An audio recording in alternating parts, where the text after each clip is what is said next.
বন্ধুরা চলে এসেছি আজকের দ্বিতীয় ভিডিও নিয়ে, যেটা গতকাল যে ভিডিওটাতে তোমাদেরকে বলেছিলাম যে আমি মহাকুম্ভে আসছি, প্রয়াগরাজে আসছি, সেখানকার ভিডিও আসবে এবং সেখানে আসতে গিয়ে কি কি সমস্যা হয়েছে বা কি পার্কিং এর সমস্যা হয়েছে সেগুলো তোমাদেরকে আজকে বলবো। কিন্তু আজকে একবার দেখে নাও এই যে কত সুন্দর লাগছে, মেলার যে দৃশ্যটা কতটা সুন্দর লাগছে, লাইট দিয়ে কত সুন্দরভাবে সাজানো হয়েছে জায়গাটা, একবার দেখিয়ে দাও।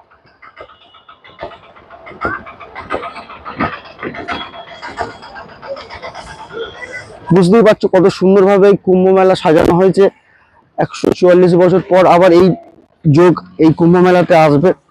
তো বন্ধুরা বলছি, দুপুরে যে ভিডিওটা যখন তোমাদেরকে পোস্ট করে দেখাই, আমি ভিডিও দেওয়ার পর আমরা বিহার থেকে যখন বেরোনোর পরে একটা জায়গায় জ্যাম পেয়েছিলাম।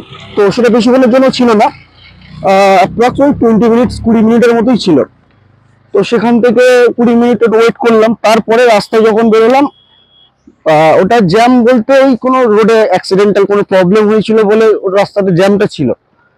তাতে যখন জ্যামটা আমরা পেরিয়ে গেলাম, ওখান থেকে সোজা আমরা যখন ইউপি ঢুকলাম, ইউপি ঢোকার পর বারাণসী ঢুকলাম, সেখানেও কোনো রকম কোনো সমস্যা হয়নি, রোডেতেও কোনো সমস্যা হয়নি, কোনো জ্যাম বা কিছুই ছিল না।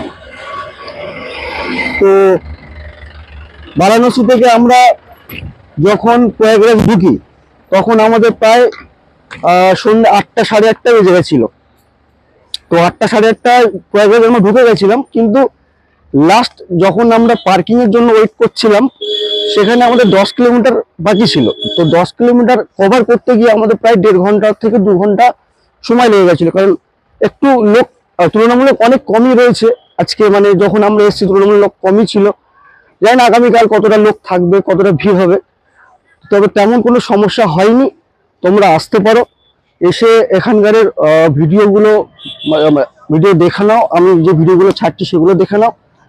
আর তোমাদেরকে বলছি, যদি কোনো কিছু জানার থাকে বা কিছু আমাকে যদি ভুল কিছু হয়ে থাকে সেটা আমাকে জানিও, সেটা সংশোধন করার চেষ্টা করব।